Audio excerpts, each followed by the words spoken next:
Click ready? And timer? And my points. Alright, let's begin. It is because at the end of the day, the affirmative team's plan would actually cause at least 2 substantial disadvantages, and because there was a counter solution or a counter plan that would solve the real harms of their case while avoiding the disadvantages, we would urge a negative ballot.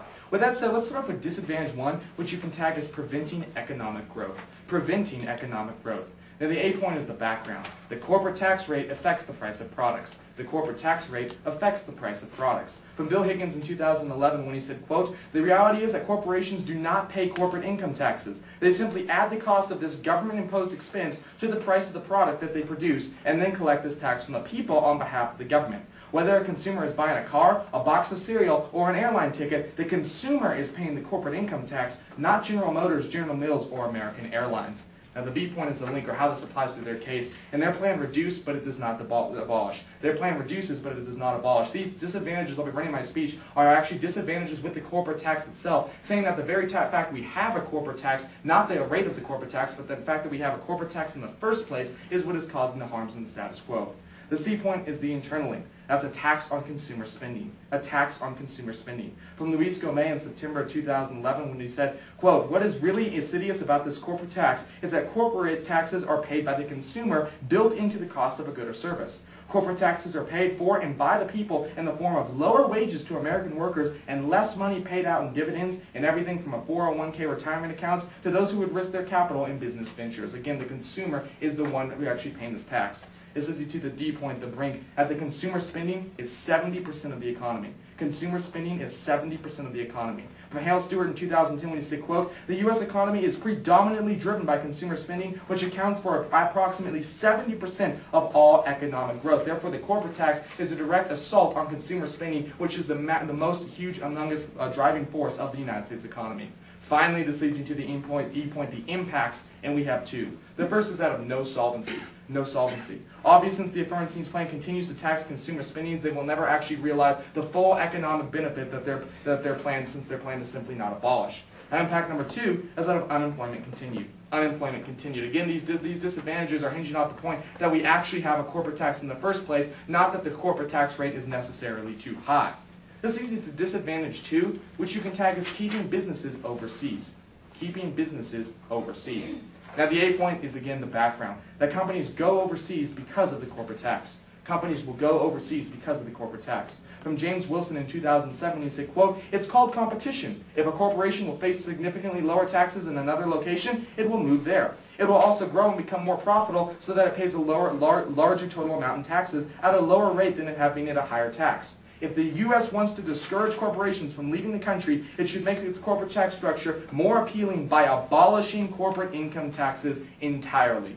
This leads you to, again, the B point, the link, that their plan does not abolish. Their plan does not abolish the corporate taxes. They simply lower the rate, but that is not the problem. The fact that we have the corporate tax is the root problem. The C point is the internal link. The corporations will stay overseas. Corporations will stay overseas. From the Washington Post in 2004, and it said, quote, "It is easy to understand why corporations doing businesses around the world elect not to have the United States as their legal home because it makes them non-competitive. The correct solution is for the U.S. to abolish the corporate income tax, thereby making it the most desired location on the planet for many companies to incorporate." Finally, the D point, the impacts, or why this disadvantage matters, we have 2. Impact number 1 is foreign versus U.S. jobs. Foreign versus U.S. jobs. From American Thinker in 2010 when said, quote, "The ideal reform would abolish the federal corporate income tax altogether. Then corporations would be given a tax incentive to move their factories and headquarters to the United States instead of away. In order to create jobs, our ultra-high corporate income tax needs to be eliminated." Impact number 2 is lost opportunity for economic growth. Lost opportunity for economic growth. By keeping the corporate tax in place rather than abolishing it, you are losing an important opportunity to get rid of this oppressive tax once and for all. This tax is destroying our economy on multiple levels and needs to be abolished, not reduced. With that said, I'd like to present the following counterplan. Mandate. The United States federal government, through an act of Congress, will abolish the corporate income tax. Agency and enforcement, President, Congress, and any of the needy bodies of the U.S. federal government, and timeline immediately upon a negative ballot. I'd also like to point out that this counterplan is non-topical since we are taking the route of complete abolition rather than reformation, which is what the resolution calls for. With that said, I'd like to move to the counterplan solvency, or why our counterplan would solve, and we have 2 solvency points.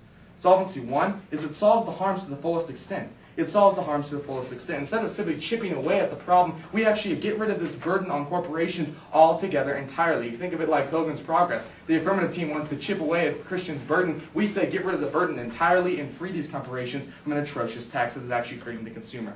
But solvency point 2 is empirical success. Empirical success. From the Institute for Market Economics in 2009, when they say, quote, a study in 2005 confirms the positive effects from the introduction of a zero corporate tax rate on being reinvested profit, as it leads to higher investment, including foreign investment in short, medium, and long term. In 1999, the foreign direct investment in Estonia were 284 million euro. And the next year, when the zero corporate tax was introduced, that reached 424 million euro, and in 2004, 838 million euro. Within 5 years, the foreign investment increased 3 times. The biggest increase was recorded by the reinvested profit. It increased 12 times within only 5 years. The introduction of a zero corporate tax on reinvested profit in Estonia in 2000 is undisputable success. With that said, I'd like to close with the reasons why you should prefer the counter plan, and we have 4. Reason number 1 is it avoids the disadvantages. It avoids the disadvantages. By passing our counter plan, you no longer keep this tax on consumer spending, and you do not keep business overseas, but you actually allow them to come to the U.S. and bring the jobs with them. Reason to prefer number 2 is a better solvency.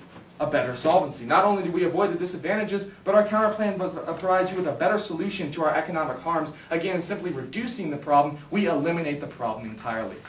Reason to prefer number 3 is remove complexity. Remove complexity. From James Wilson in 2007 when he said, quote, why abolish corporate taxes instead of just cutting them? Because then we get rid of our exceedingly complex corporate tax law. The entire corporate tax structure does nothing but create a complicated and expensive layer of tax law on top of what shareholders are already paying in individual income taxes. Again, our counter plan abolishes that. We don't let corporations waste millions or hundreds of thousands of dollars every single decade to actually comply with the corporate tax laws. We abolish it completely.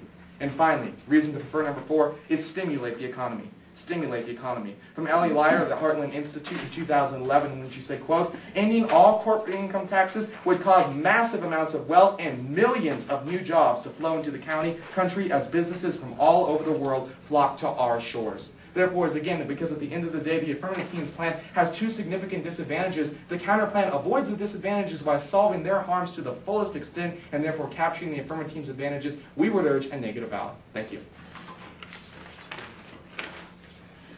All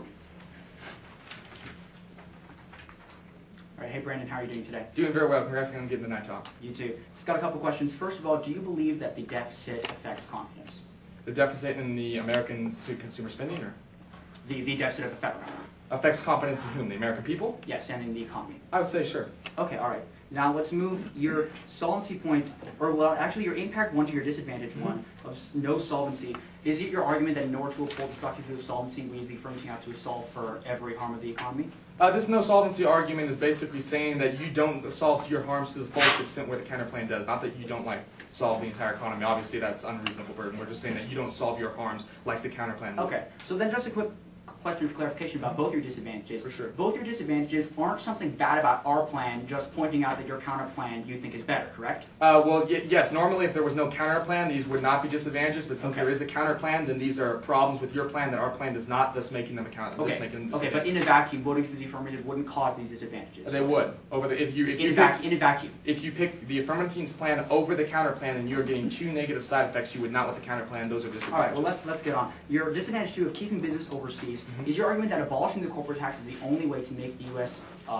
Economically competitive enough to bring corporations back here? Our argument is it is the best way to be economically competitive and the most competitive. Okay. Now, you said your counter plan isn't topical because you abolish. So you're saying that abolish one of our taxes doesn't reform our tax policy as a whole? If the resolution called for tax policy as a whole, then it would be, but that's not what the resolution calls for. Okay, well, it calls for revenue generation policy. That refers to, given policies is there, it refers to our policies as a whole, correct? Well, first of all, no, I would again say the resolution doesn't say that as a whole it needs to be reformed. But secondly, I mean, I think topical counter plans are fine, and if you want to debate a theoretical level, if the judge is open to that, we could do that. All right, well, let's move on. One question of clarification about your counter plan. What system of taxation do you use? What system of taxation? Can you rephrase that? Territorial system? Excuse me? Do you use a territorial system of taxation? We're abolishing corporate tax for all American corporations. Okay, all right, thank you. Just thanks for that clarification. Now, your solvency point 2 of empirics, could I actually look at that piece of evidence? Absolutely. I believe that was right here. Definitely. Second card. Or on the card. Okay, now could you define domestic reinvestment for me? I don't believe I used that phrase in my speech. Well, it said reinvestment here, so can you find reinvestment? Reinvestment, basically taking the profits overseas and investing into our economy. Okay, all right, thank you. Now, your counterplan, what would it do to the revenue of the federal government? It would increase it. How? Because now more corporations are coming overseas, more people, those corporations are hiring more workers, and those workers would be getting jobs and paying income taxes. Okay, all right. And then you made a point under your reason for number 3 of exemptions. Yes. No, complexity. Or complexity, rather. How much do the exemptions give out to corporations each year? Actually, we weren't talking about exemptions. These remove complexity. We're saying that they have to spend like thousands of dollars on lawyers to actually figure out what... But that's because of the exemptions, right? No, just because they need to figure out how much they owe in corporate taxes. So you're saying that figuring out what tax rate they fit into is more complicated than figuring out what exemptions they apply for? I'm simply saying just like the average individual has to hire lawyers to find out what they owe in income taxes, the corporations have to do the same, but if we abolish the corporate tax, they no longer have to do that. All right, thanks, Senator, for the question. Thank you.